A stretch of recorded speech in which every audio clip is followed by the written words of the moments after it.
Now for business updates across the African continent, Rotus Odiri joins us. Good morning, Rotus. Morning, good morning. Actually starting with global, actually. So I think markets across Europe, Asia, and North America are all focused on the CPI print from the US next week. If you look at what's with Asian stocks, I think it's only the Nikkei 225 over in Japan that was up, which was bolstered by corporate earnings from chip makers. Tech shares, mostly in China, have been down. There's been fears of geopolitical, tensions between the U.S. and China, the balloon thing from last week, and then China pulled out of a subsea cable connection that's supposed to go from Asia to Europe because of some more tensions with the United States. And then they're also worried, of course, about where, I guess, inflation, pretty much the CPI print from next week, even though inflation has been decelerating in the U.S., that's the main fear. But if you look at the MSCI index for Asia Pacific shares, that was also down. I think Asian shares in total are looking at their second weekly loss week on week.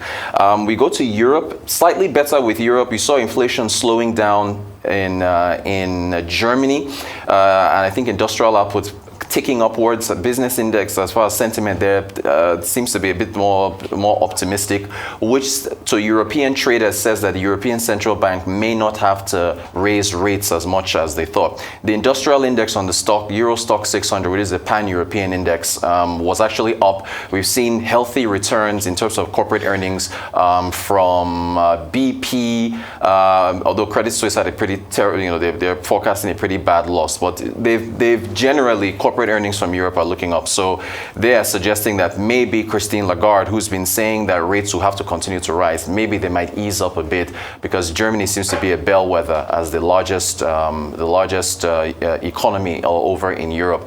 U.S. stocks, they've been kind of mixed as far as the U.S. stocks are concerned. Again, they're looking at what's going to happen with inflation next week. You had Jerome Powell and other Fed officials at different events sounding a bit hawkish this past week, suggesting that the fight against inflation, even though it's decelerating, it could be up. U.S. jobless claims yesterday, I think it was 196,000, came in higher than expected, suggesting that maybe the U.S. economy is starting to cool, suggesting that maybe they may not hike rates as much as they think. But then you contrast that with the comments from Powell and other Fed chair, I think about 3 or 4 of them at different events. So it's a mixed bag with in terms of where U.S. stocks. I think futures this morning are actually pointing downwards, because there's the rate hike fears, and then what happens with inflation next week. Okay, then we go to Europe. Very interesting. Pierre Auduran, who is a popular French energy trader, is saying that Vladimir Putin is losing the energy war. Says here, I think Putin lost the energy war. Very high natural gas and power prices in Europe were extremely bad for the world economy, but now they have come back to a more reasonable level. If gas prices stay here, there will be much less worry about inflation and interest rate rises. There's no more fear of an energy crisis. Now that Europe is getting used to living without Russian gas, why would they ever go back? And he's backed by numbers. This guy, his hedge fund, is an energy hedge fund, has performed very well.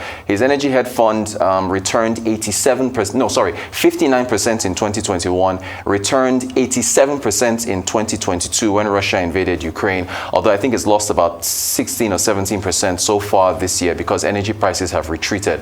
But a benchmark, the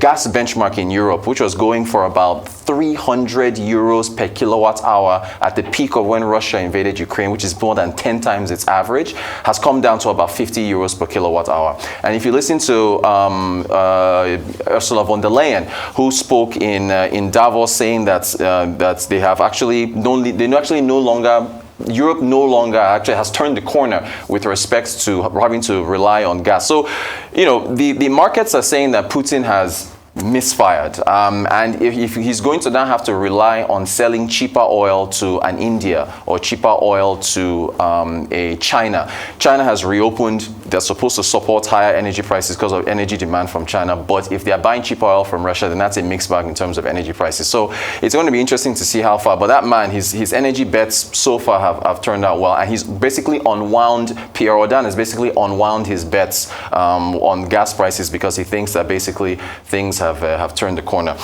Very interesting. Deutsche Bank in the US, they made this US Treasury yield benchmark call. The benchmark Treasury yield is basically, or rather US Treasury yields are basically a benchmark for rates as far as bonds and treasuries are concerned.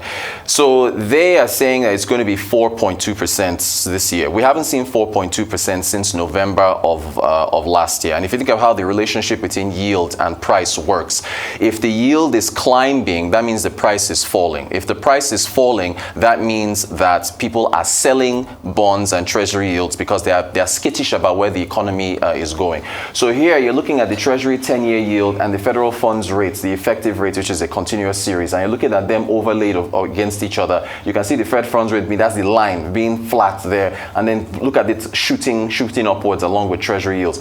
Deutsche Bank is making a bold call that goes against other bond traders. Bond traders say that the yield is going to fall to 3.4%. So if again, looking at the relationship, if the yield is going to fall to 3.4%, that means that traders are buying bonds because they are more optimistic about where the economy is going.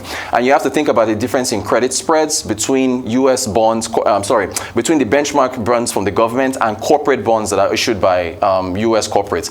So if you are optimistic about the US economy and you think the US economy is going to do well, you will buy more corporate bonds because you think corporates are going to do better. So there's going to be a difference in spread between your corporate bonds and your government bonds. If you are skittish about where the US economy is going, you will buy US government bonds, which will lead to the yield falling, which is where bond investors are saying the yield is going to go to, but it's counter to what Deutsche Bank is saying. So what I like about this and what is fascinating about this story is that Deutsche Bank is making a bold call about where bond yields are going, which is a call on where they think the US economy is going, which is different from where everyone else is. So again, we're all here. We will see how things turn out. It's February, and they are also saying that, as far as a recession is concerned, it might still happen, but it'll probably be mild. This is the US dollar index and the the Fed funds rate. We just showed you the previous chart of the Fed funds rates and where treasury yields are going. So there, that's it. So now that's climbing up. Treasury yields are climbing. If we go now to the Fed funds rate and the dollar index, that's also been climbing. Although this ends about November 2022. The dollar is still very, very strong. Again, if I link this back to where US markets were feeling as far as the hawkish nature of Jerome Powell and other US Federal Reserve heads, with their hawkish talk, meaning that rates will go up, that is positive for the dollar index. Why is it positive for the dollar index? It means that if rates continue to climb in the United States, the dollar becomes more attractive and more people will demand the dollar, which means the dollar index continues to climb. Commodities are all priced in dollars. That's not good for emerging markets because things, as far as imports are concerned, become more expensive.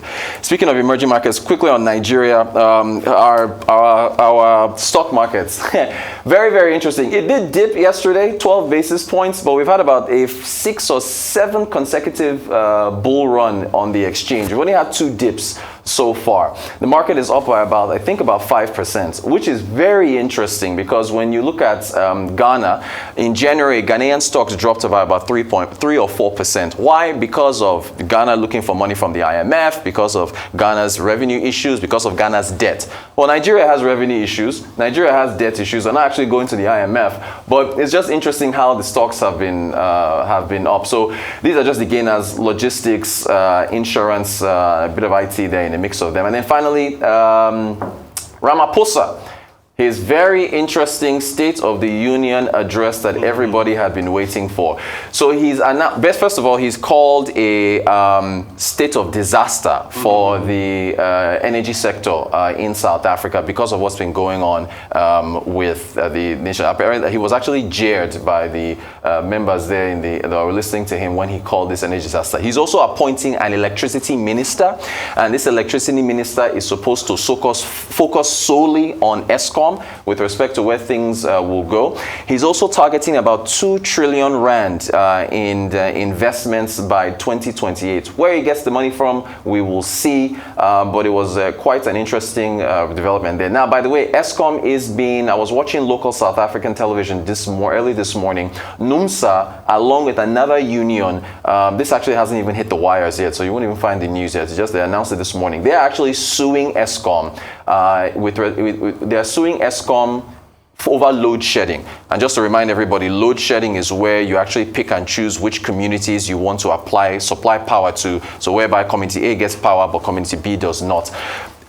shops in South Africa have had to sell meats at lower prices because they're on the verge of getting spoiled. Hospitals are being impacted, the businesses in general. So anyway, NUMSA is suing Eskom over load shedding and saying that they shouldn't load shed. But how are they going to do that? They're also suing them also their tariffs. Remember, I think the tariffs take effect April. I think it's about 18%, but Eskom wanted 32. So that's what's going on globally and across Africa. I mean, great one, Rotus. But the shocking thing is, I'm really excited that Cyril Ramaphosa did focus on Eskom. In fact, it took about 10 paragraphs in the State of the Union to focus on Eskom, because Eskom is in dire straits as we speak. For the very first time, he talked about the thorny issue with Eskom, which is the debt. About 400, million rand debt. And he's saying he's going to be talking to National Treasury to be able to look at that, what they're going to do about that.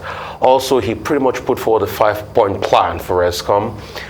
Upscaling of the coal fire plants, rescaling, looking for renewable and the likes, and optimization of processing, which has always been the problem with Eskom.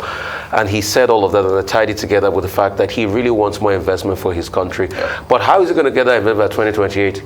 He's upgrading education. He's putting some more money in infrastructural development, the bridges, highways, and things. He's also exploring potential in the Northern Cape. He's also looking at, industrialization, big deal with the new Port Elizabeth terminal, Auto Port Elizabeth terminal. So he's also looking at those areas. So he's making bold statements as regards how can we infuse ourselves into the economy and do more so that we can open up things, for the South African economy. So that's a great way, to go for him. He's got it all cleared. And for the very first time, I think in many states of the union, last year's State of the Union was predominantly dominated by COVID-19 conversation, but this is a good one. And I'm happy you're talking about, the Nigerian stock market. Well, what a time, And hey, when you even compare us to Ghana, Ghana too, goodness me, dire straits. Ghana that had to slam a 778 million tax burden on MTN in the bid of looking for money. But, which they denied, of course. Which they denied, of course. I mean, that was ridiculous in the first place. We all know that was ridiculous. But both parties have been able to say that about it. But because of on the international scene, I don't really believe the foreign trader. You know why?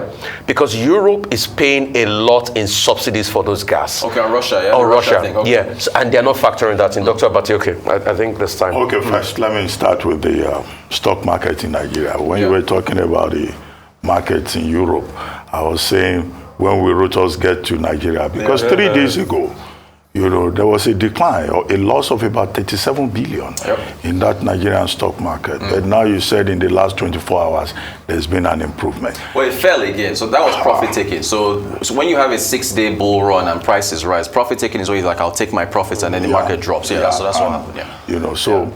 But if you say, there's been a little improvement. Let's hope that this year we'll have the same kind of upbeat performance that the stock market had in 2022. Now, but to talk about Cyril Ramaphosa, this is the second State of the Union address we're having this week. On Tuesday, February 7, we were talking about the U.S. president, which is State of the Union address. Now, yesterday, it's South Africa giving a State of the Union address. What is that one? And just like the U.S., there was also heckling. The thing took place at the City Hall because they are renovating their parliament. Now, the economic freedom fighters, politicians, they were heckling President Cyril Ramaphosa. In fact, they had to be ejected from the hall. Stage. Somebody rushed the stage while he was talking. It was at that point that they were ejected. So the question to ask is, we are reviewing State of the Union address in the US, State of the Union address in South Africa. When will Nigeria have State of the Union Thank you, sir. That's point one. Point two. South Africa will have general elections in 2024. Yes. So how much of what the president is talking about is politics? How much of it is real commitment? Because he's talking about load shedding, you call it, the inefficiency of Eskom. They've been promising they will turn around Eskom. They've not been able to do so. Even yesterday, the energy minister was saying, from 6 to 8 months. Isn't that familiar? But would they be able to do it? So the president says they will give more funding to Eskom. He will appoint an electricity person who will be in his office as minister. So would there be a conflict between the office of the minister and the office of the energy minister? So it's like having two ministers. So that's the third point. The fourth point here is that in terms of the details, you see that he's populist in his approach. He's talking about providing welfare packages for the people to cushion the effect of inflation. He's talking about food, paying more attention to food. He's talking about, building more dams. He's talking about 2 trillion rand, reserved for infrastructure. Yeah. But the issue here will be in terms of delivery. Will they be able to deliver on a consistent basis? Or will the average South African see an improvement in the electricity sector, which has been a problem in that country since 2008? Yep. And yet, ESCOM is a state unit supervised by the Ministry of Public Enterprises.